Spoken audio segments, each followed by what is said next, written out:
ఓం శ్రీ గురుభ్యో నమ. ఓం శ్రీ మాత్రే నమ.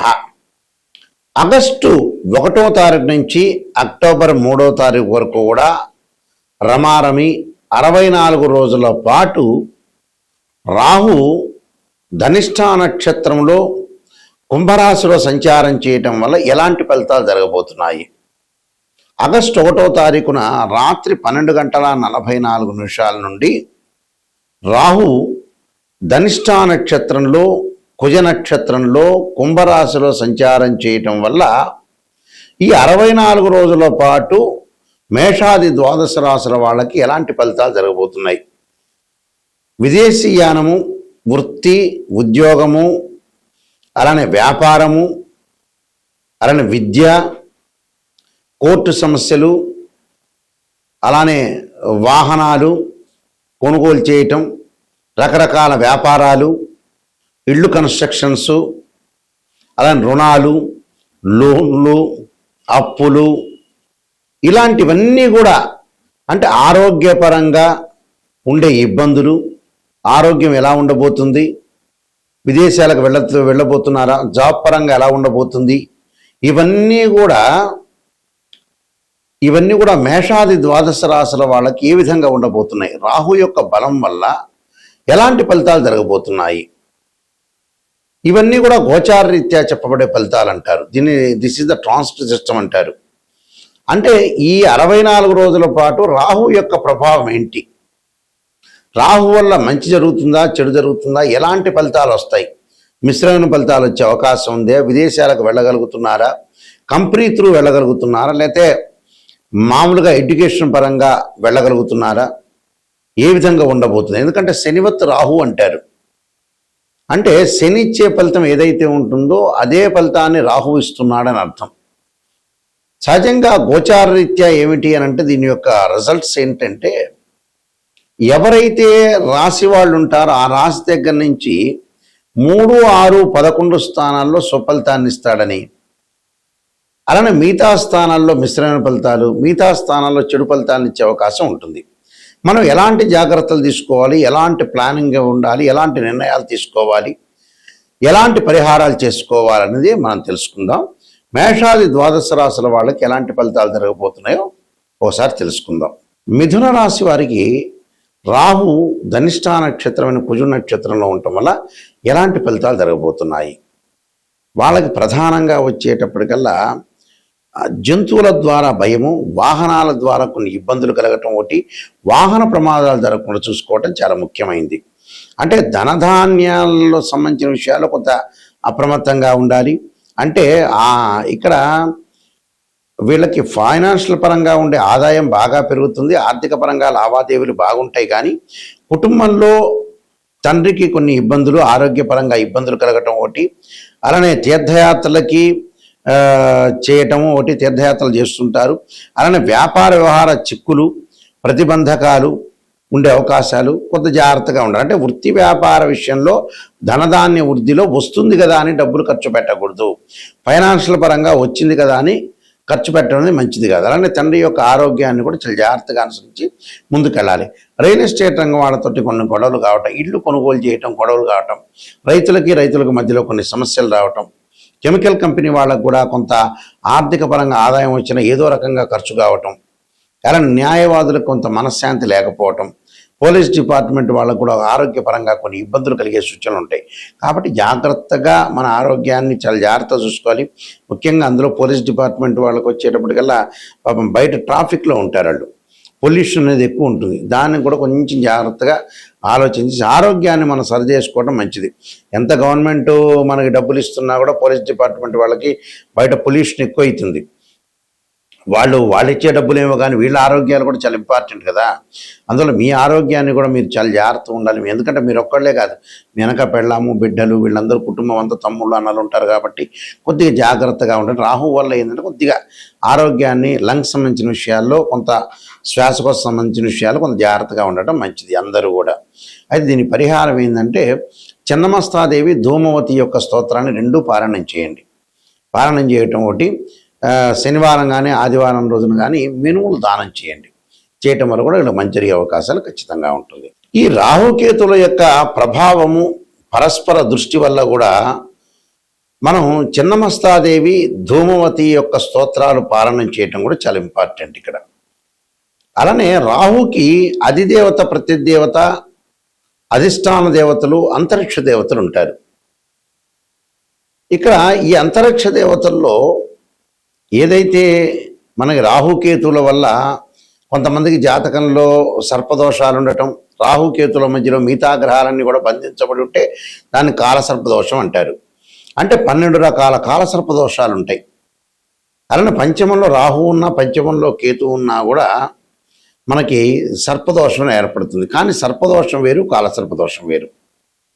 దాని మీదే నేను ఇండియాలో మొట్టమొదటగా పుస్తకం రాసింది. కాలసర్పయోగం అని బుక్ రాశాను, మోహన్ పబ్లికేషన్ రాజమండ్రి వాళ్ళ దగ్గర ఆ పుస్తకం అనేది లభిస్తుంది. తర్వాత నెక్స్ట్ కాలసర్పయోగ చంద్రిక రాశాను నేను. రాహుకేతులు, ఛాయాగ్రహాలు, ఇలాంటి పుస్తకాలు రాజమండ్రిలో కోటకమంలో మోహన్ పబ్లికేషన్ వారి దగ్గర దొరుకుతాయి. మా దగ్గర కూడా లభ్యమవుతాయి. అయితే ఈ కాలసర్ప దోషాల్లో 12 రకాల కాలసర్ప దోషాలు ఉంటాయి. 12 రకాలకి రెమెడీస్ అనేవి కూడా ఉంటాయి. భయపడాల్సిన పని లేదు. అయితే జాతకంలో అసలు సర్పదోషం ఉందా లేదా, కాలసర్పదోషం ఉందా లేదా అనేది నిజంగా తెలుసుకోవాలి. ఈ మధ్యకాలంలో ఏ ప్రాబ్లం వచ్చినా కూడా కాలసర్పదోషం మీద పడేస్తున్నారు. కాలసర్పదోషం కూడా గజకేశ్వర యోగము, చంద్రమానంగళ యోగాలు, రవిబుధాదిత్య యోగాలు, లక్ష్మీ యోగాలు ఉంటే కూడా కాలసర్ప యోగం అనేది తగ్గుతుంది అని అర్థం, తగ్గిపోతుంది అని అర్థం. కొన్ని గ్రహాలు రాహుతో కంజంక్షన్ అయ్యి రాహు కంటే ముందుంటే కూడా ఆ కాలసర్ప యోగ దోషం అనేది విఫలమవుతుంది అని అర్థం. అంటే ఇవన్నీ కూడా తెలుసుకోవాలి. ఉంది అని అనుకుంటే ఎంబటే ఉంది అనేది కాదు, అక్కడ ఉందా లేకపోతే ఏదైనా ఎగ్జంప్షన్ అయిందా అనేది కూడా చూసుకోవాలి.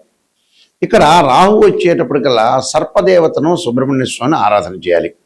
అంటే ఎలాంటి మంత్రాలు అంటే తత్పురుషాయుధే మహాసేనాయుధీమే తన్నో షణ్ముఖ ప్రచోదయాత్ అనే మంత్రాన్ని చక్కగా, అలానే నాగరాజాయుధే పృథ్వీధరాయుధీమే తన్నో సర్ప ప్రచోదయాత్ అనే మంత్రాన్ని చక్కగా చదువుకోవటం.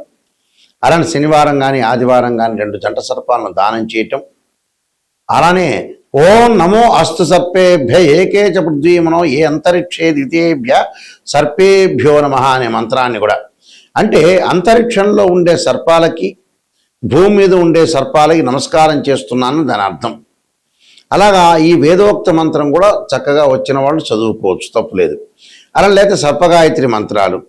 అలానే రాహుకి శ్లోకాలు కొన్ని ఉంటాయి. అర్ధకాయం అంటే అర్ధకాయం శ్లోకం ఒకటి ఉంటుంది, అందరికీ కూడా ప్రతి పంచాంగంలో ప్రతి చోట కూడా ఉంటుంది. ఆ శ్లోకాన్ని కూడా మీరు చదువుకోవచ్చు, తప్పులేదు. అలానే ఇక్కడ ప్రతిదీ కూడా మనం మంత్రం ఉచ్చారణతో పాటు చక్కగా నవగ్రహాల యొక్క ప్రదర్శన చేయాలి. ఈ మంత్రం కూడా అంటే అర్ధకాయ మహావీర్యం చంద్రాదిత్య విమర్ధనం సింహకాగర్భ సంభూతం తం రాహుం ప్రణమామ్యం అనే మంత్రాన్ని కూడా చక్కగా చదువుకొని ముందుకెళ్ళిపోవచ్చు. అలానే ఈ చిన్నమస్తాదేవి, ధూమవతి స్తోత్రాలు కూడా మనం పారాయణం చేసుకోవచ్చు చక్కగా. రాహు అధిష్టాన దేవతని దుర్గా అమ్మవారిని కూడా కాత్యాయనాయుధే కన్యాకుమార్దీమే తన్నో దుర్గి ప్రచోదయాత్ అనే మంత్రాన్ని కూడా చక్కగా చదువుకోవడం మంచిది. ఎప్పుడైనా సరే ఒక ఆస్ట్రాలజర్ని అప్రోచ్ అయినప్పుడు నిజాన్ని తెలుసుకోవడం చాలా ఇంపార్టెంట్. ఇక్కడ చాలామంది కూడా ఏం చేస్తున్నారంటే ఏదో నిజాన్ని తెలుసుకోకుండా మన జాతకాన్ని అప్రోచ్ అయినప్పుడు ఏదో రకంగా ఒక పాజిటివ్గా చెప్పండి అనే వ్యక్తులు కూడా చాలామంది ఉంటారు. ఎక్కువ మంది ఈ ప్రపంచంలో జనాభాలు ఎక్కువగా పాజిటివ్ని ఆలోచన చేస్తారు. ఆ పాజిటివ్ ఆలోచన చేయటం వల్ల ఫెయిల్ అయిపోయారు. పాజిటివ్ ఎంతవరకు ఆలోచన చేయాలో దానికి కూడా ఒక లిమిట్ ఒకటి ఉంటుంది. ఎప్పుడైనా సరే ఒక నెగిటివ్ను మనం పాజిటివ్ చేసుకోవటం ఎలాగా, నిజం తెలుసుకోవటం ఎలాగా. నిజం అనేది నిప్పు లాంటిది, సత్య దూరం అంటారు. అంటే మనం ఎప్పుడు కూడా సత్యానికి దూరంగా ఉండకూడదు, నిజాన్ని తెలుసుకోవాలి. అసత్య ధోరణిలో ఉంటే మనం మోసం చేసుకున్న వ్యక్తులు అవుతాం. అందువల్లే మనిషి ఫెయిల్ కావటానికి ఎక్కడో తెలిస్తే ఎక్కడో కారణం కాదు. భగవంతుడు గ్రహాల కంటే ముందు ఫెయిల్ కావటానికి మనిషి ఏంటంటే అతను ఇన్ టైంలో వర్క్ చేయడు, నిజాన్ని తెలుసుకోలేడు. డబ్బులు దేనికి ఖర్చు పెట్టాలో దానికి ఖర్చు పెట్టకపోవటం కూడా ప్రాబ్లమే. ఇక్కడ మనిషి ఫెయిల్ కావటానికి నిజం చెప్పాలంటే భగవంతుడు సాక్షిగా నిజం చెప్పాలంటే ఫెయిల్ అయ్యేది ఏంటంటే మనిషి యొక్క వ్యక్తిత్వం ఫెయిల్ అవుతుంది. ఒక సైకలాజికల్గా ఎన్నో జాతకాలు మేము పరిశీలన చేసిన తర్వాత, ఎంతో మనుషుల్ని మేము రీసెర్చ్ చేసిన తర్వాత మేము వంశపారంపర్యంగా చెప్పేవాళ్ళం. మేము రీసెర్చ్ చేసిన తర్వాత తెలిసిన మెథడ్ ఏమిటి అంటే, ఒక మనిషికి 1,00,000 రూపాయలు ఉన్నాయంటే ఆ 1,00,000 రూపాయలకి ఒక అబ్బాయి పెళ్లి చేయాలంటే మ్యారేజ్ బ్యూరోలో డబ్బులు అడిగారని మ్యారేజ్ బ్యూరోలో డబ్బులు ఇవ్వలేకపోవటం, అదే ₹1,00,000 పెట్టి సెల్ కొనటం, ఒక ₹10,000 ఒక డాక్టర్ స్కానింగ్ రాస్తే స్కానింగ్ చేయకపోవటం, ట్యాబ్లెట్లు వాడకపోవటం, అదే 10,000 పెట్టి ఎంజాయ్మెంట్ చేయటం. అంటే వీళ్ళు అసలు సరైన దానికి ఖర్చులు చేయరు. ఎందుకంటే ఇప్పుడు అబ్బాయి పెళ్లి కావాలి, అమ్మాయి పెళ్లి కావాలి, చాలా ఇంపార్టెంట్. ఇక్కడ సంబంధ బాంధవ్యం ఇంపార్టెంట్. ఏది మనకి డబ్బులతోటి మన దగ్గర ఉన్న 10,000 దేనికి ఖర్చు పెట్టాలని తెలిసిన వాడే సూపర్ స్టార్. అంటే మన వాళ్ళు లేట్ చేస్తుంటారు, పెళ్ళిళ్ళప్పుడు లేట్ చేయటమే. 40 ఏళ్ళప్పుడు కూడా కొడుకు పెళ్లి చేయాలంటే ఆలోచన చేసే తల్లిదండ్రులు ఉన్నారు. 35 ఏళ్ళకు కూడా అమ్మాయి పెళ్లి చేయాలంటే డబ్బులు ఎందుకు ఖర్చు అవుతాయని ఆలోచన చేసే వ్యక్తులు ఉన్నారు. డాక్టర్ దగ్గరికి ఎందుకులే వెళ్ళటం అనే వ్యక్తులు చాలామంది ఉన్నారు. అంటే మన వ్యక్తిత్వమనే మనం ఫెయిల్ అవుతుందండి. అంటే నిజంగా అయితే భగవంతుడి మీద ఎక్కువగా పడేస్తున్నాం, కానీ నిజం చెప్పాలంటే మన వ్యక్తిత్వమే ఫెయిల్ అవుతుంది. వ్యక్తిత్వంలోనే అట్టర్ ఫెయిల్ అయ్యారు మనుషులు. ఇది 100% కాదు, దీనికి ఎంత పర్సెంటేజ్ క్యాలిక్యులేట్ చేసినా కూడా కరెక్ట్. అది నేను చాలామంది అనాలిసిస్ చేశా. ఒక్కొక్క మనిషిని మనం తీసుకునేటట్టయితే ఆ మనిషి ఎందుకు ఫెయిల్ అయ్యాడంటే, ఓ వ్యాపారం చేస్తుంటాడు, కరెక్ట్ ఆస్ట్రాలజీని అప్రోచ్ అయ్యి మంచి వ్యాపారం చేయడు. ఒకవేళ మన దగ్గర డబ్బులు ఉన్నాయనుకోండి, ఇల్లు కొనుక్కోండి, స్థలాలు కొనుక్కోండి అంటే కొనుక్కోడు, వడ్డీలకు ఇవ్వడానికి రెడీ అవుతాడు. ఫెయిల్ కావడానికి ఏమిటంటే ఇదే కారణాలు. 12 కాపురానికి 12 సూత్రాలలాగా వీళ్ళు ఫెయిల్ కావడానికి జీవితంలో ఉద్యోగము, వ్యాపారంలో చేయాల్సిన పనులు చేయరు వీళ్ళు. చాలామందిని మేము చూసాం, ఎన్నో కోట్ల రూపాయలు పెట్టుబడులు పెడుతుంటారు, ఎవరికో ఇస్తుంటాడు, తన కూతురు పెళ్లి కూడా చేయలేడు. చివరికి తన కూతురు పెళ్లి చేయడానికి మ్యారేజ్ బ్యూరోలో 10,000 ఇవ్వలేని వ్యక్తులు కూడా ఉన్నారు. కోట్ల రూపాయలుండి. మనిషి డబ్బును దేనికి ఖర్చు పెట్టాలో తెలిసిన వాడే స్థితప్రజ్ఞుడు అంటారు. అంటే వాస్తవంగా అయితే భగవద్గీతను ఉటంకించా నేను.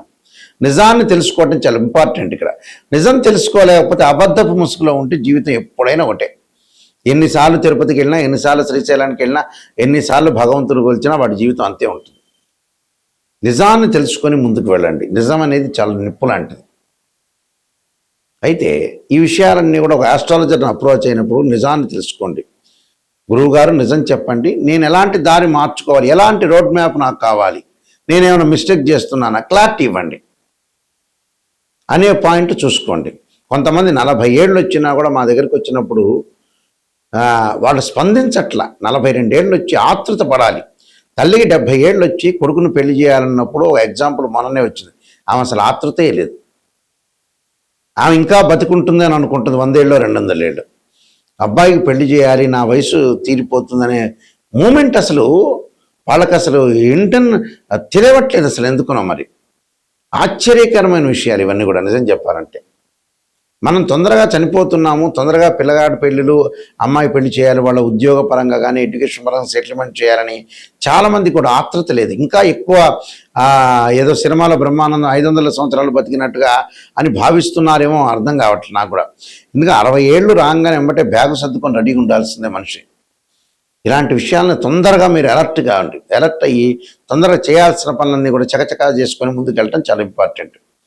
అయితే నేను కాలసర్పయోగము, కాలసర్పయోగ చంద్రిక, రాహుకేతులు, ఛాయాగ్రహాలు, బృహత్ పరిహార సింధు, జాతక చంద్రిక, వివాహ మార్తాండము, పుత్రగణపతి వ్రతము, ఈ పుస్తకాలన్నీ కూడా రాశాను. ప్రొటెక్షన్ ఆఫ్ ఆస్ట్రాలజీ, అలానే ట్రాన్సిట్ ఆఫ్ రిజల్ట్స్, ఈ పుస్తకాలన్నీ కూడా మా దగ్గర లభ్యమవుతాయి. రాజమండ్రిలో మోహన్ పబ్లికేషన్ వారి దగ్గర కూడా లభ్యమవుతాయి. అలానే మా వెబ్సైట్ www.nayakanti.com, nayakanti.in చూడండి. ఒక జాతకాన్ని ఒక బర్త్ చార్ట్కి ట్రాన్సిట్ సిస్టానికి చాలా లాట్ ఆఫ్ డిఫరెన్స్ ఉంటుంది. బర్త్ చార్ట్లో ఏంటంటే 12 భావాదులు, రాస్యాధిపతులు, అలానే ఏదైతే ఆ గడిలో ఏదైతే గ్రహం ఉంటుందో ఇవన్నీ కూడా మ్యాథమెటికల్గా క్యాలిక్యులేషన్ వేయాలి. భావాధిపతులు అంటే తనుభావానికి రవని, ద్వితీయ భావానికి గురువని, తృతీయ భావానికి కుజుడని, చతుర్థ భావానికి చంద్రుడు బుధుడని, పంచమ భావానికి గురువని, ఇలా 12 భావాధిపతులు అంటే ఇంటి ఓనర్ అని అర్థం. రాస్యాధిపతులు ఉంటారు. ఆ రాస్యాధిపతి ఎవరంటే బిల్డరు. అక్కడ ఏదైతే గ్రహం ఉంటుందో ఆ గ్రహం టెనెంటు అని అర్థం. అంటే జాతకంలో గజకేసరి యోగం ఉందా, లక్ష్మీ యోగం ఉందా, చంద్రమంగళ యోగం ఉందా, బుధాదిత్య యోగం ఉందా అనేది తెలుసుకోవాలి. కానీ ప్రతి చోట కలవంగానే బుధాదిత్య యోగాలు, చంద్రమంగళ యోగాలు కాదు. ఇవన్నీ కూడా కొంతమంది ఆస్ట్రాలజర్స్ అనవసరంగా చెబుతున్నారు. నిజంగా కాదు, ఆ కాంబినేషన్ కావు. కొంతమందికి మాత్రమే యోగాలు అనేవి ఉంటాయి. యోగం అంటే 2 or more planets is called యోగం అంటారు. యోగం అనేది అది కాదు. యోగం నిజంగా ఉందా లేదా తెలుసుకోవాలి. దాని దృష్టి, దశ, అంతర్దశలు, మ్యాథమెటికల్ క్యాలిక్యులేషన్ వేయాలి. ఒక వివాహం జరుగుతుందా లేదంటే రాశిచక్రం, నవాంశం, భావచక్రం, దశలు, అంతర్దశలను చూడాలి. ఒక సంతానం కలుగుతుందా లేదంటే రాశిచక్రం, సప్తమాంశం, భావచక్రం, దశలు, అంతర్దశలు చూడాలి. దీనిలో కేపీ సిస్టమ్ అని, వైదిక ఆస్ట్రాలజీ, బివి రామన్, ఇలాంటి పద్ధతులన్నీ ఉంటాయి. ఆ స్క్రీన్ మీద స్క్రోలింగ్ అవుతున్న నా నెంబర్ ఉంటుంది. నిజం తెలుసుకోవాలి, నాయకంటి గారి ద్వారా బాగుపడాలనే వ్యక్తులు మాత్రమే ఫోన్ చేయండి. నిజంగా జాతకాన్ని తెలుసుకునే వాళ్ళు మాత్రం ఫోన్ చేయండి. వద్దండి నాకు పాజిటివ్నే కావాలంటే నాకు ఫోన్ చేయొద్దండి. నెగిటివ్, పాజిటివ్ రెండూ తెలుసుకొని నిజాన్ని తెలుసుకునే వాళ్ళు మాత్రం ఫోన్ చేయండి. ఎందుకంటే అబద్ధపు ముసుగులో మంచిది కాదు. ఏ రోజైనా నిజమనే నిప్పు లాంటిది, అది ఏ రోజైనా తెలుసుకునేదే. కాబట్టి మీరు మంచిగా తెలుసుకోవాలి, కరెక్ట్గా నిజం తెలుసుకోవాలంటే నాకు ఫోన్ చేయొచ్చు. మీ అందరికీ కూడా శ్రీ పరమేశ్వరుడు, పరమేశ్వరి యొక్క కరుణాకటాక్షం ఉండాలని ఆశిస్తూ సర్వే జనా సుఖినో భవంతు.